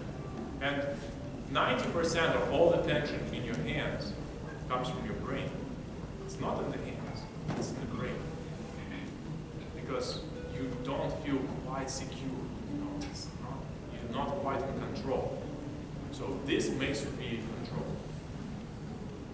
So practice this way. Now, are there any exercises that you can do? Yes? Yeah, Krisha, you're talking much on the right movement of fingers. How you would now compensate or balance the movement of your fingers in coordination with your left? That's a great question. That's a great question. And the answer for me, once you practice this staccato, it's very difficult to work on the timing of the left hand because this just gives you the right hand. But as you go faster, the left hand now can prepare when you prepare the right. Exactly. The same.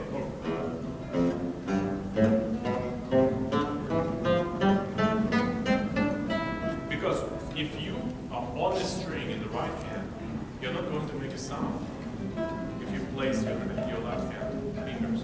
So it always runs ahead of the right hand.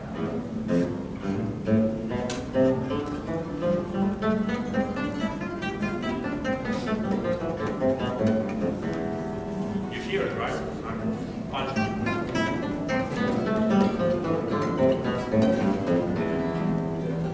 It's the same as the right hand.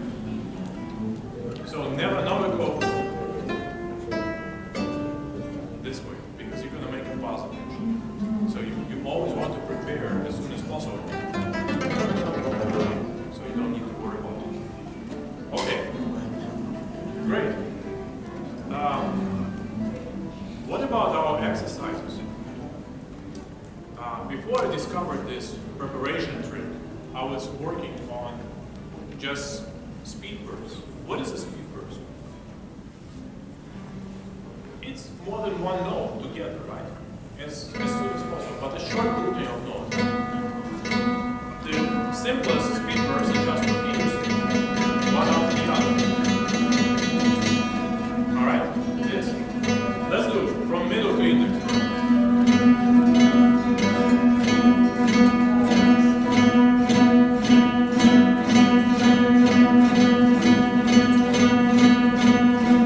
Right. Now let's go from index to middle. Which one is easier? Middle to index? Index, middle easier. Or middle to index? There is no right answer. It's whatever is right for you. Because we always have one pair easier than the other. Alright? So for me, it's actually index to middle that's easier. That's why I like to end with the middle finger. I like that. The security of being on it. Okay, so if one pair of sequences is easier for you, that's yours. That's your building block. Now, if we want three notes, you don't think about it as three notes. You think about it as one note plus that comfortable pair. Okay? So, for those of you who like to go index middle, you have middle plus index middle. Like,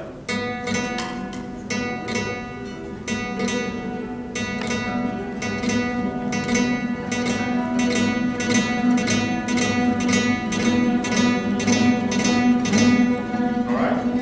And for those of you for whom it's the opposite, it's the opposite. So index middle. is one note plus the short loop.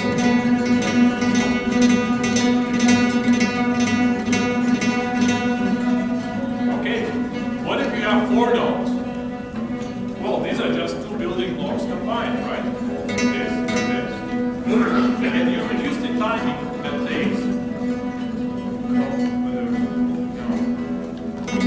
You get from one to the next.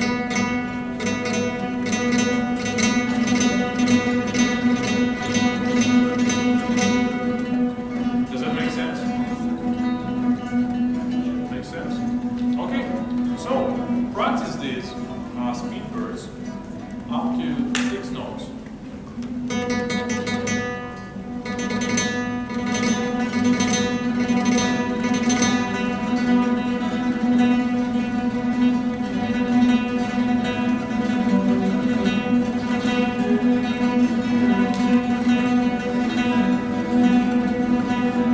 See some fast fingers here. That's always awesome. Okay. Okay, great.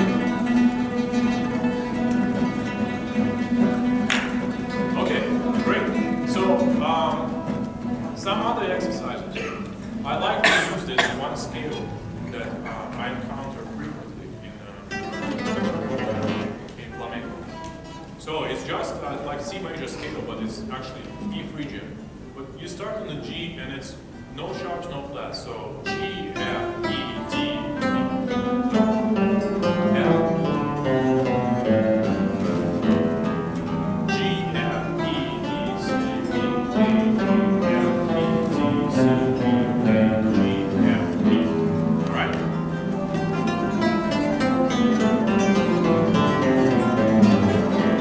So, but you practice it adding 1 note at a time. Look. First 2 notes. G, F. Now, G, F, E. You always start first note, adding 1 note. Now, add the D to it. Now, add the C to it. Now, add the B to it. Now, add the E. G and F. E. D.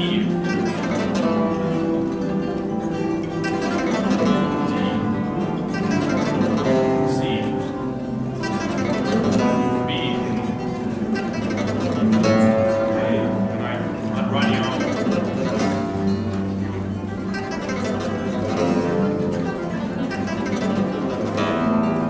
Okay, now we play the whole scale. What we do now is go back, start hitting back the notes on the scale slowly. Starting with the E. What were the last 2 notes we played? F, E, right? So play them. What was the previous note? G, F, E. Right. What's the next thing? A. Now B. C.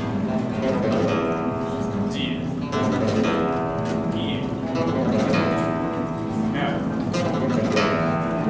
G. A. B. C.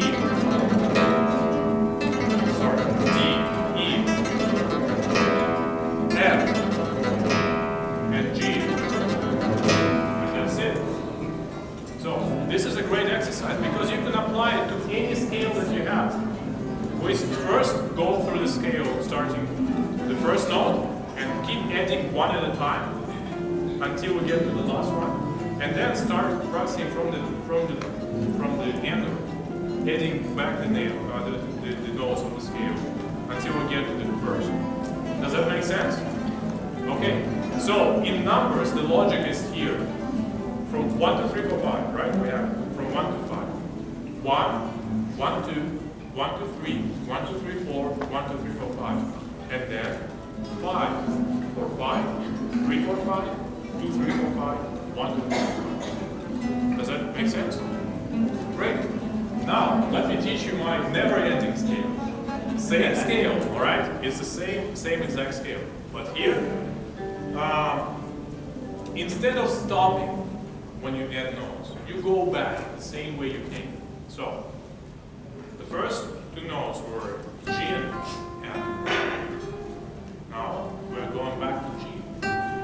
Now look, we add one more note now.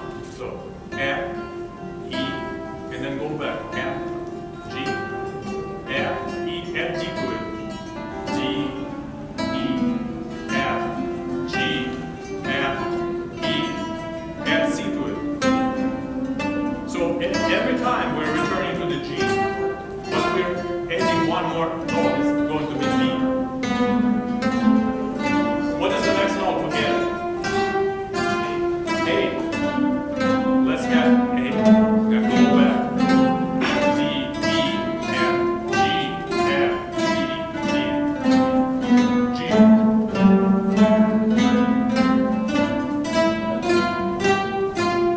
Next note will be F, fourth string. And go back to the same way with A. No stopping. Now E.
Instead of doing golden this way,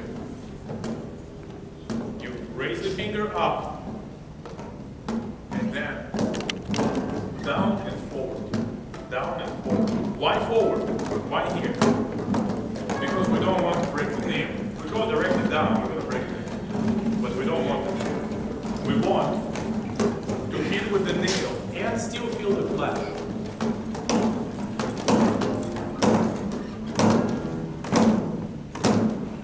You're all going to have holes on your guitar. Alright? Does it make sense? Suppose we want the boomy sound. What can we do? This is too native. What can we do to make a boomy sound? We use, instead of one finger, we use two. Why do we need two fingers? Because we're going to hit with the flash. We won't hit with the nail. And to make sound with the flash, we need mass. If we just do it with one finger, it lacks the mass. So we need the mass of two fingers. Right? Okay, great. So we modify the angle. So we're not so much directly down, but more forward. More forward, right? Instead more forward. Now, have any of you ever played drums? Yes? No? Okay. If you just hit a drum with your palm and leave the palm on the drum, how is it going to sound? Yeah, pretty muted. It's not going to resonate, right? Because you're going to kill the resonance. So think about the same thing here. When you do the golden, you have to be off the strings, off the guitar as soon as possible. So imagine the surface of the instrument is hot. So you don't want to touch it. It's like an iron, you know? You ever feel the iron, you lift your finger and go this way, right? You don't want to burn yourself. So think about the same thing. You need to lift as soon as possible. And then it resonates. Now, what is the best position of the guitar to hit? The best place? Where is it? Where does it feel like there is more resonance? Is it going to resonate if I hit here? No. It has to be closer to the bridge. That's where it sounds the most.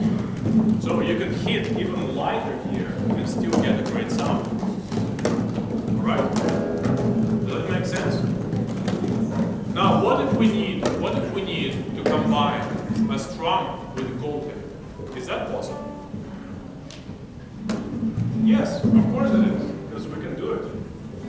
We do it all the time in playing. So, the index finger strums down.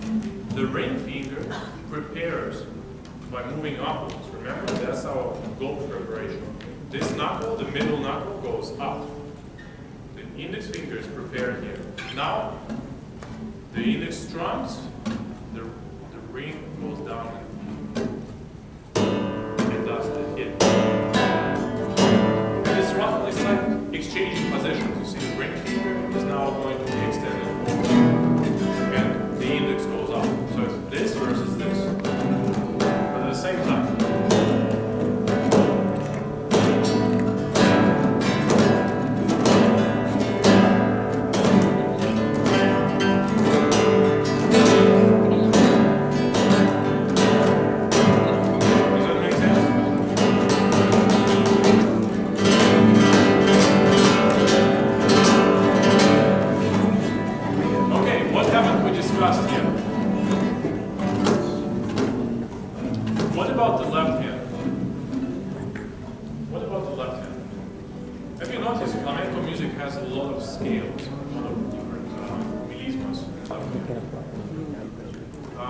In order for us to do that, we need to be aware of where the thumb is in the left hand. All right? Let's just make an experiment, because a lot of people place their thumb right in the middle of the palm, like opposite to the middle and ring fingers. If we do that, let's all try it. Left hand. This way. Okay, now move the fingers. Move the fingers. Does that feel comfortable? It's not, right? Because there is already tension. Now, put the thumb here. Move the fingers.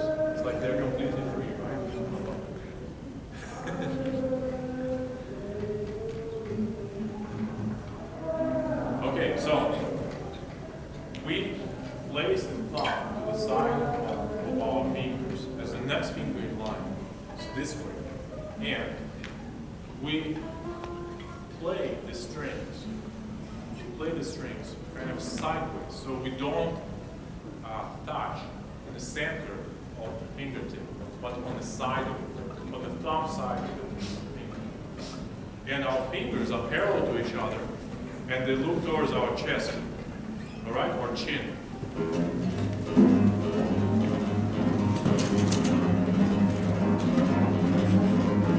See this? It's rather little.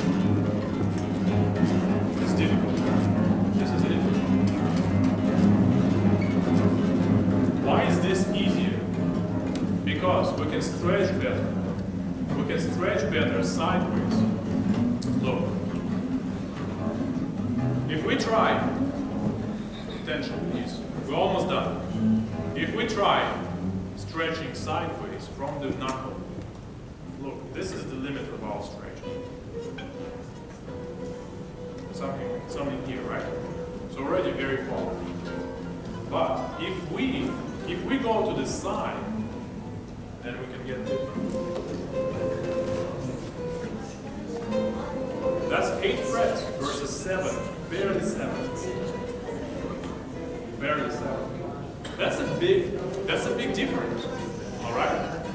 Why is it different? Because in this wide stretch, the 8 frets, we go here with the pinky goes forward, and the index finger just goes backwards. So the index finger is here, and the pinky is here, and that's already a stretch. See? No, you're not stretching from knuckles. You're not using the knuckles. You're using the fingers. One goes here, and the other goes here. Does it make sense? Yeah, that's it. That's exactly it. And you put your elbow this way.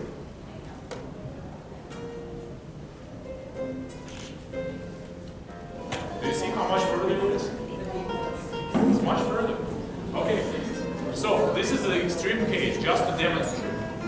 But we keep them even here, because now the stretch becomes not in the knuckles, but the fingers. Finger goes forward, so pinky goes forward, and the index goes backwards. But the knuckles stay the same. They stay here. They're closed. It's just this. And we're already at double the frets.